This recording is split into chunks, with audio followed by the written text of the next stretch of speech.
سب سے پہلے میں شاہ نواز صاحب کو شکریہ ادا کروں گا کہ انہوں نے اس کتاب کے اجرا کے لیے مجھے مدعو کیا۔ میں نے یہ کتاب کے لگ بھگ سبھی مضامین پڑھے اور میں انہیں مبارکباد دینا چاہتا ہوں، خاص طور سے اس بات کے لیے جو ڈاکٹر حی صاحب نے کہی کہ انہوں نے میکرز بہار کے جو معمار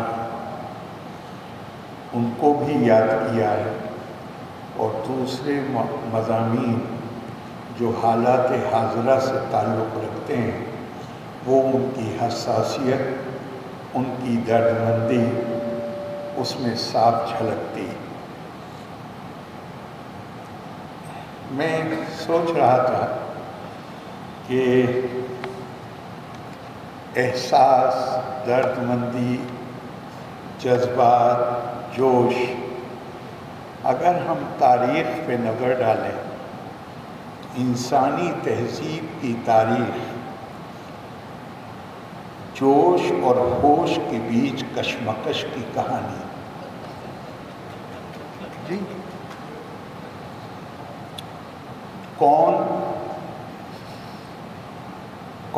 لوگ، کون ملک، کون قوم کتنی مہذب ہے، اس کا اندازہ اس سے ہوتا ہے کہ وہ جوش کو پیچھے چھوڑ کر ہوش کو کتنا اپناتی۔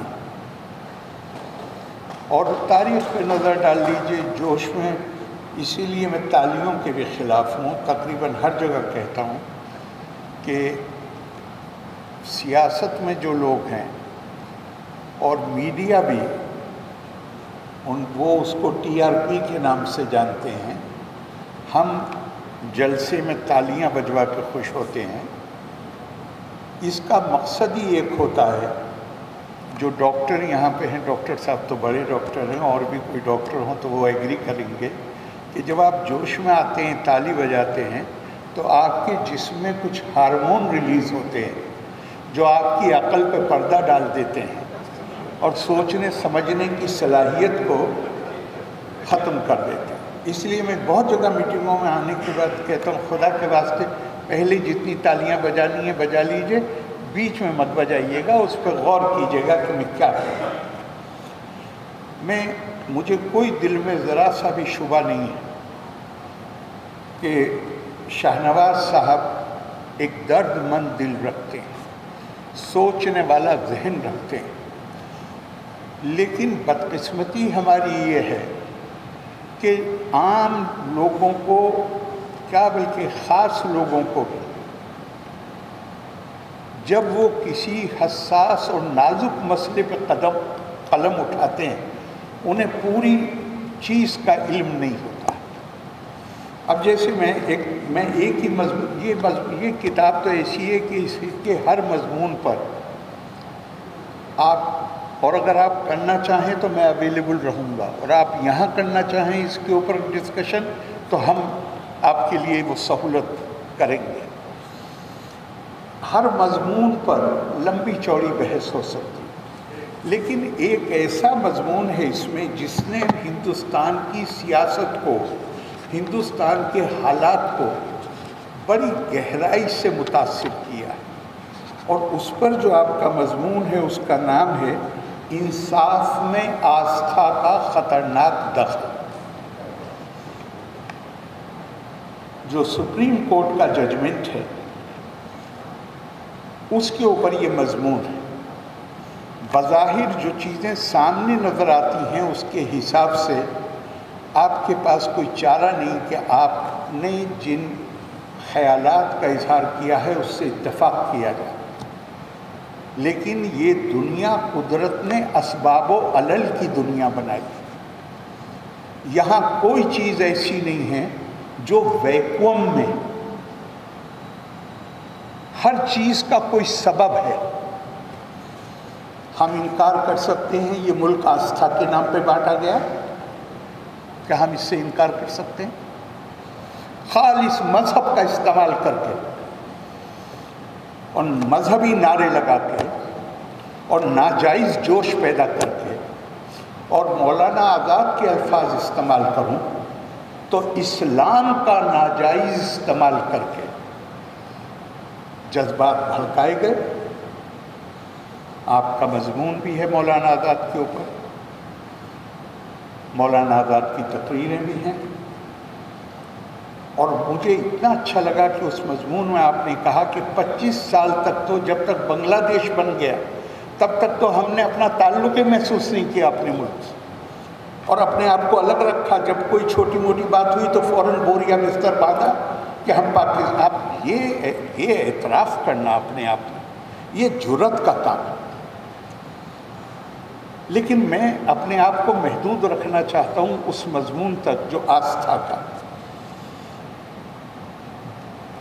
یہ مقدمہ سپریم کورٹ اس لیے پہنچا، اور میں چونکہ اس وقت ہر چیز کا صرف عینی شاہد نہیں ہوں، بلکہ میں اس میں ایک کردار ادا کر رہا ہوں، لہذا میرا یہ فرض ہے کہ مجھے جہاں لگتا ہے کہ جانکاری پوری نہ ہونے کی وجہ سے آپ نے بہت ساری چیزیں لکھی ہیں، کہ جو میری جانکاری ہے اس کو میں آپ کو بتاؤں۔ میں پیچھے نہیں جاؤں گا۔ کس طرح 1985 میں سپریم کورٹ کا ججمنٹ ہوا، کس طرح اس کے خلاف اس ملک میں 3 ہی بڑی تحریکیں ہیں۔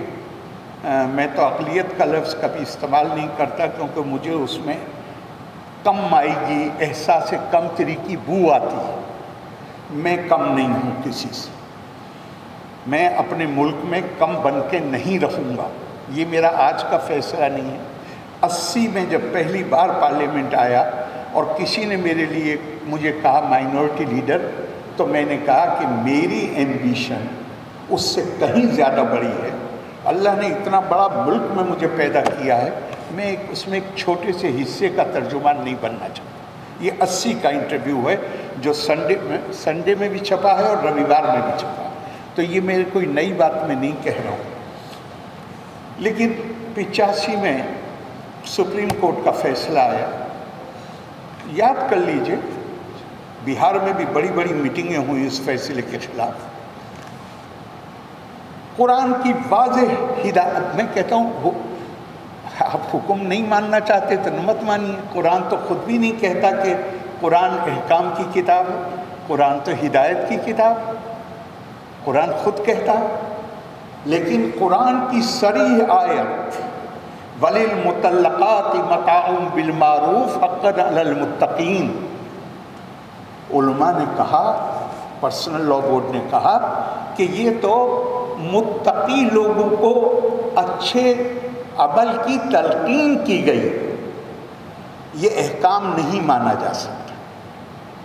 تو میں نے کہا بھائی پورا قرآن ہی الف لام میم ذالک الکتاب لا ریب فیہ ھدی للمتقین، پورا قرآن ہی متقین کے لیے ہے، متقی بنانا ہی مقصد ہے۔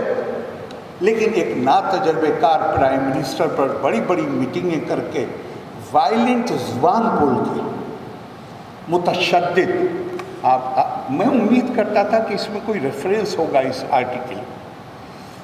ایک حکومت کے ایک وزیر نے، غور کریے گا، پہلی بار پارلیمنٹ میں سپریم کورٹ کے ججوں کو تیلی اور تنبولی کہہ کے پکارا۔ یہ کیسے ممکن ہے کہ ہم سب کچھ کرتے چلے جائیں، اس کا رد عمل نہیں آئے گا؟ یہ دنیا اسباب و علل کی دنیا ہے۔ اور جملہ کیا کہا انہوں نے، اور جس پہ تالیاں ہر جگہ بجائی گئیں، کہا گیا آپ یہ تیلی اور تنبولی ہمیں بتائیں گے کہ اسلام کا قانون کیا ہے؟ میں نے اپنی تقریر میں صحیح مسلم سے حدیث کوٹ کی تھی جس میں یہ کہا گیا ہے کہ حضور صلی اللہ علیہ وسلم کے زمانے میں حضرت ابوبکر کے، یہ صحیح مسلم کی حدیث ہے، آج بھی موجود ہے، اور حضرت ابوبکر کے زمانے میں اور حضرت عمر کے اوائل خلافت میں، یعنی پہلے 2 سال میں، ایک وقت میں دی گئی 3 طلاقوں کو ایک ہی تصور کیا جاتا تھا۔ آپ ان منسٹر صاحب کی تقریر پڑھیے، اللہ انہیں جنت نصیب کرے، اب ہے نہیں۔ اب انہوں نے مسلم کی حدیث میں کہہ رہا ہوں، میں مسلم سے کوٹ کر رہا ہوں، اور انہوں نے اپنی تقریر میں فرمایا اللہ اللہ، یہی جملہ ہے، اللہ اللہ، حضرت عمر پہ یہ الزام۔ ارے بھائی یہ تو مسلم کی حدیث ہے، میں نے کہاں الزام لگایا؟ لیکن کل ملا کے میں آپ سے کہتا ہوں 1986 میں جو اسٹینڈ تھا، 2017 میں جب 3 طلاق کا معاملہ سپریم کورٹ میں آیا تو انہی علماء نے کہا جو 3 طلاق کو 1986 میں عین اسلامی قانون بتا رہے تھے، کہہ رہے تھے یہ اللہ کا قانون۔ انہوں نے 2017 میں کیا کہا؟ ایفیڈیوٹ اٹھا کے پڑھ لی، کہا یہ غلط ہے، غیر منصفانہ ہے، ظالمانہ ہے، ہم خود اس کو ختم کریں گے۔ اگر یہی بات 1986 میں کہہ دی ہوتی تو شاید اتنا بڑا مسئلہ ہی نہ بنا ہوتا۔ لیکن 1986 میں ایک سوال جاننا چاہتا ہوں، اللہ کا قانون کیا ہے؟ میرے دماغ سے اگی ہوئی چیز اللہ کا قانون ہے، یا جو اللہ کی کتاب میں ہے وہ اللہ کا قانون؟ جب ہمارے علماء نے یہ اعلان کیا کہ انگریزی پڑھنا حرام ہے، اس کی بنیاد کیا تھی؟ کیا ان کے اوپر وحی آئی تھی؟ اور جب انہوں نے اسے جائز قرار دیا تو کیا دوبارہ وحی آئی ان کے پاس؟ 200 سال تک پرنٹنگ پریس حرام تھا۔ مصطفیٰ کمال پاشا کی تقریر ہے، پوری دنیا ہمارے خلاف تھی قسطنطنیہ کے معاملے میں، ہم نے پوری دنیا کی رائے کو دھتا بتا کر قسطنطنیہ ہمارا تھا، ہم نے لے لیا۔ لیکن ٹھیک اسی وقت 1942-43 میں ایک آدمی شیخ الاسلام ترکی کا، دنیا کی رائے کو ہم نے دھتا بتا دیا، لیکن اس ایک آدمی کی رائے کے آگے ہم نے سرخم کر دیا۔ اس نے کہا پرنٹنگ پریس حرام، اور کیا اس کے حرام کرنے کے بعد 200 سال تک حرام رہا پرنٹنگ پریس؟ اس 200 سال میں دنیا علم کے میدان میں آگے بڑھتی چلی گئی، اور ہم جہاں تھے وہاں سے بھی ہم پیچھے ہو۔ سر سید سن مجھے یہ جب وہ لیجسلیٹو کونسل کے ممبر تھے، اس وقت گورنمنٹ نے ایک کمیشن بنایا، ہنٹر کمیشن کے بعد کی بات ہے، مسلمانوں کی تعلیمی ابتری کو کیسے دور کیا جائے۔ سر سید نے اس کے اندر ایویڈنس دی، اسے پڑھنے سے تعلق رکھتی۔ سر سید نے کہا ہماری بدحالی کے لیے کوئی اور ذمہ دار نہیں، کسی اور کو ہم مورد الزام نہیں ٹھہرا سکتے۔ کس کو الزام دیا انہوں نے وہ میں بات کو بتاؤں گا۔ انہوں نے شہادت پیش کی، انہوں نے کہا کہ 1911 میں کمپنی سرکار نے اعلان کیا کہ 1 لاکھ روپیہ، یہ سر سید یہ ایویڈنس دے رہے ہیں، میں نہیں دے رہا ہوں، 1 لاکھ روپیہ ہر سال ہندوستانیوں کی تعلیمی بہتری کے لیے استعمال کیا جائے گا، اس کا پروویژن کیا۔ 4 سال کے بعد انہوں نے اعلان کیا کلکتے میں ایک سنسکرت کالج بنانے کا۔ جس دن اعلان کیا اسی دن شام کو راجا رام موہن رائے کے گھر پر میٹنگ ہوئی، جس میں 86 لوگ تھے، کلکتے کا بھدر لوگ۔ ان 86 لوگوں نے ایک ریزولوشن اڈاپٹ کیا، گورنمنٹ کو بھیجا اور یہ کہا آپ سنسکرت کی تعلیم کی فکر مت کیجیے، ہم اپنے بچوں کو سنسکرت کی تعلیم خود دے لیں گے۔ لیکن ایک نہیں، آکسفورڈ اور کیمبرج کی طرز پر کالج بنائیے، اور 1 سے زیادہ بنائیے۔ اور اس کے ٹھیک 8 سال کے بعد مسلم مدرسوں کے 8000 سے زیادہ استاد کلکتے میں اکٹھے ہوئے۔ انہیں پتہ بھی 8 سال بعد چلا کہ اب جدید تعلیم آ گئی، اور انہوں نے 8000، وہ 86 تھے، یہ 8000 تھے، 8,000 اکٹھے ہوئے، انہوں نے ایک ریزولوشن پاس کیا کہ یہ جو جدید تعلیم انگریزی کے ذریعے دی جا رہی ہے یہ اسلام کے لیے خطرہ ہے، لہٰذا اس پر فوراً روک لگائی جائے، اور اگر حکومت اس پر روک نہیں لگاتی ہے تو مسلمان بچوں کے ایڈمیشن پر روک لگائے، اور اگر مسلمان بچوں کے ایڈمیشن پہ آپ روک نہیں لگاتے ہیں تو ہم آپ کے خلاف تحریک چلائیں گے، اور ہم مسلمانوں کے بیچ میں جا کے کہیں گے کہ یہ تعلیم دین کے لیے خطرہ ہے، لہٰذا اپنے بچوں کو اسکول میں نہ بھیجو۔ تعلیم کا انتظام کرنا تو دور کی بات ہے، کنہیں دوسروں نے تعلیم کا انتظام کیا، ہم اس میں بھی اپنے بچوں کو نہیں جانے دیں گے۔ بعض وقت تو مجھے ایسے لگتا ہے جیسے کوئی شخص اپنے ماں باپ کا قتل کر دے اور جب مقدمہ چلے تو عدالت سے کہے کہ حضور یتیم پہ رحم کیا جائے۔ ارے بھئی یتیم تو آپ خود بنے ہو نا۔ لیکن ہمارا ایک مزاج، قرآن ہمیں بار بار کہتا ہے، بار بار کہتا ہے کہ ہم اپنے اعمال کے خود ذمہ دار ہیں، ہمارے ساتھ وہ ہوگا، آخرت میں ہی نہیں ہوگا، اس دنیا میں بھی ہوگا۔ مجھے یاد آ رہا ہے مقالات شاہ عبدالعزیز میں، حضرت شاہ عبدالعزیز، اگر مجھے صحیح یاد ہے، ورنہ یہاں تو عالم لوگ ہیں کوئی بھی بتا دے گا، حضرت شاہ ولی اللہ کے یا تو بیٹے تھے یا پوتے تھے۔ وہ بیٹھے ہوئے ہیں، ان کے صاحبین بیٹھے ہوئے ہیں، وہ پوچھتے ہیں تو حضرت شاہ عبدالعزیز کہتے ہیں کہ حدیثوں سے معلوم ہوتا ہے کہ دور آخر میں نصارہ یعنی کرسچنز، نصارہ کا تسلط ہوگا۔ تو ان کے صاحبین پوچھتے ہیں کہ حضرت اس وقت انگریزوں کی حکومت قائم ہو چکی تھی، کیا حضور یہ وہی نصارہ ہیں؟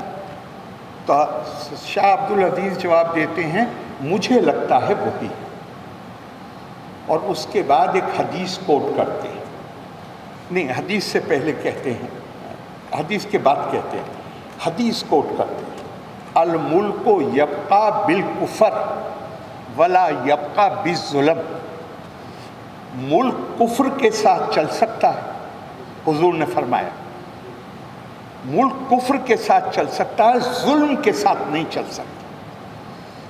اور یہ میرا جملہ نہیں ہے، حضرت شاہ عبدالعزیز کا جملہ ہے، اور مسلم معاشرے میں ظلم عام ہو گیا ہے۔ اب یہ آج کی بات نہیں ہو رہی، یہ 1857 سے پہلے کی بات ہو رہی ہے۔ تو اگر اس وقت ظلم عام ہو گیا تو آج ہم کہاں پہنچے ہوئے ہیں؟ آج تو ظلم کی یہ حالت ہے کہ قرآن کی کھلی ہدایت کو ہم کہہ رہے ہیں کہ یہ ہدایت قابل عمل نہیں ہے، کسی امام کی رائے قابل عمل ہے جس نے تین طلاق کو جائز قرار دے دی۔ اب یہ 15 جنوری کو 1986 کو پرائم منسٹر نے، اس وقت جو وزیر اعظم تھے، انہوں نے سری فورٹ آڈیٹوریم میں اعلان کیا، کہا کہ مسلم پرسنل لاء بورڈ کے ساتھ ہمارا سمجھوتا ہو گیا ہے، پارلیمنٹ کے سیشن جو 1 فروری سے شروع ہو رہا ہے اس میں اس کا بل لا کے اور اس سپریم کورٹ کے فیصلے کو غیر مؤثر کر دیا جائے گا۔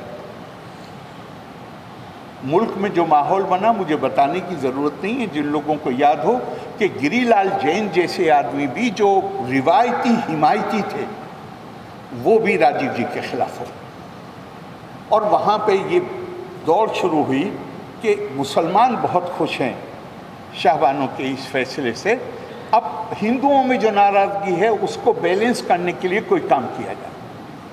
ہر کوئی جانتا ہے، میں کوئی راز نہیں کھول رہا ہوں، کہ بابری مسجد کا تالا کھلوانے کا فیصلہ کیا گیا۔ KR ملکانی نے اپنی کتاب میں لکھا ہے، کہا ہے کہ پہلا قاصد حکومت کا VHP کے پاس آیا کہ ایک اپلیکیشن موو کرو، حکومت اپوز نہیں کرے گی، یہ تالا تو اوریجنل سوٹ کا حصہ نہیں ہے، یہ تالا ایڈمنسٹریشن اپوز نہیں کرے گا، یہ کھل جائے گا۔ انہوں نے کہا ہم تو ایجیٹیشن کرتے، یہ KR ملکانی نے اپنی کتاب میں لکھا ہے، ہم تو ایجوٹیشن کر کے لیں گے، ہم عدالت سے نہیں کھلوائیں گے۔ پھر آخر میں کس سے اپلیکیشن موو کرائی گئی یہ بھی نہیں لوگ جانتے ہیں۔ فیض آباد ضلع کے کانگریس کے سابق صدر کے بیٹے سے اپلیکیشن موو کرائی، اور S P, S S P اور ڈی ایم دونوں موجود تھے عدالت میں، اور سیکشن 144 ہوتا ہے، کیا ہوتا ہے، اس کے تحت کارروائی تھی۔ جج مجھے ملے پانڈے، انہوں نے مجھ سے کہا کہ جب یہ دونوں آئے تو مجھے لگا کہ اس میں کوئی شرارت تو نہیں ہے، لہٰذا میں نے آرڈر لکھنے کے لیے، دونوں نے کہا، ایس ایس پی نے بھی اور ڈی ایم نے بھی، کہ ہم اس کو ڈیل کر لیں۔ انہوں نے کہا کہ آپ نے گورنمنٹ کو کنسلٹ کر لیا؟ دونوں نے کہا کہ گورنمنٹ ہم ہیں یہاں پر، عدالت کو اس سے کوئی مطلب نہیں۔ اور اس کے بعد 4 دن بعد یا 5 دن بعد جب آرڈر لکھا جانا تھا تو جج نے مجھے بتایا، پانڈے جی نے کہا کہ پہلے دن تو عدالت اٹھنے کے بعد میرے پیشکار نے مجھے بتایا کہ دوردرشن کے 5 لوگوں کی ٹیم ہے، لیکن جس دن آرڈر لکھنا تھا اس دن پہلے ہی میرے کرسی پر بیٹھنے سے پہلے مجھے بتا دیا کہ آج 12 لوگوں کی ٹیم آئی ہوئی ہے دوردرشن۔ کیا دوردرشن کی ٹیم آ سکتی تھی بغیر کسی سمجھوتے کے؟ 2 تھا، مجھے آج بھی اچھی طرح یاد ہے، 6 فروری کو میں راجیو جی سے ملا، اور یہ میں ایک بھی بات وہ نہیں کہوں گا جو پہلے سے اخباروں میں نہیں چھپ چکی۔ 6 فروری کو میں راجیو جی سے ملا، میں نے کہا کہ یہ شابانوں تو لوگ بھول جائیں گے، یہ تو ایودھیا تو بہت بڑا مسئلہ بن جائے گا۔ انہوں نے کہا نہیں، بالکل نہیں بنے گا۔ کیوں نہیں بنے گا؟ میں نے تالا کھلوانے سے پہلے مسلم لیڈرشپ کو اس کی اطلاع دے دی تھی،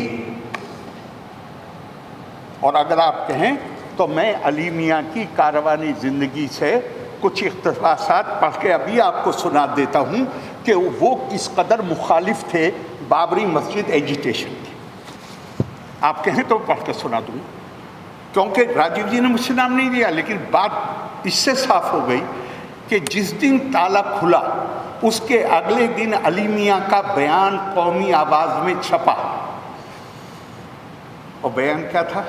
اور بھی بہت سی مسجدوں پر اغیار کا قبضہ ہے۔ یہ کوئی خاص بات نہیں، تو آپ سمجھوتا کریں، آپ یہ کہیں، اس وقت کے ترجمان، آپ کہیں تو نام لے دوں گا، نہیں نام کی ضرورت نہیں ہے، سلمان خورشید صاحب نے جو اس وقت ترجمان تھے، اور کانگریس میں تو تھے ہی، لیکن اس وقت پرسنل لاء بورڈ کے ترجمان، انہوں نے ہندوستان ٹائمز میں آرٹیکل لکھا جو آج بھی ان کی کتاب کا حصہ ہے۔ انہوں نے کہا کہ لوگ کہہ رہے ہیں کہ بابری مسجد سے کرائے سے زیادہ ہوگا، بالکل نہیں، شاہ بانو ہمارے ملی تشخص کی پہچان، لہذا وہ زیادہ امپورٹنٹ ہے۔ تو میں آپ سے کہتا ہوں، آپ ایک ڈیل کرتے ہیں، آپ کہتے ہیں یہ مجھے دے دو اور یہ تم لے لو، اور جب آپ کا یہ مل گیا تب آپ اس پہ ڈسپیوٹ کھڑا کر دیتے ہیں۔ یہ انصاف پسندی ہے؟ میں آج میں نہیں بول رہا ہوں، میں ایک زمانے سے بول رہا ہوں۔ تو یہ کچھ چیزیں ایسی ہیں کہ جس پر میں نے پہلے ہی کہا کہ یہاں پہ، اور یہ زیادتی ہے میری طرف سے کہ میں آخر میں بول رہا ہوں اور میں یہ سب بول رہا ہوں، یہاں وہ لوگ ہو سکتے ہیں جو مجھ سے اختلاف کریں گے کئی چیزوں پر، میں آپ کو دعوت دے رہا ہوں کہ یہیں پہ ہی ڈسکشن رکھیے، میں ان کے وہ جو بھی سوالات کریں میں اس کے لیے تیار ہوں کہ میں ان سے اس پر چرچا کر سکوں، لیکن میں اس میں خود اس میں ایک ایکٹر ہوں، میں اس میں شریک ہوں، عینی شاہد ہوں تمام چیزوں کا، اور مجھ سے بھی زیادہ بڑی چیز ہے، میں آپ کو نمونے کے طور پہ ایک سنائی دیتا ہوں، بلکہ یہ سنانے سے پہلے 86 میں لاء پاس کیا۔ مجھے آپ کو وہ کہانی اور بتانی چاہیے کہ وہ کتنی 86 میں، اور علی میاں نے اس میں لکھا ہے اس کے بارے میں کہ 3 گھنٹے میٹنگ چلی تھی پرائم منسٹر کے یہاں، اور ایک کلاز پر بہت دیر ڈسکشن ہوا، اور اس کے بعد اس پر ایگریمنٹ ہوا۔ جب یہ میٹنگ ختم ہو گئی، چونکہ پرسنل لاء بورڈ نے یہ شرط رکھی تھی کہ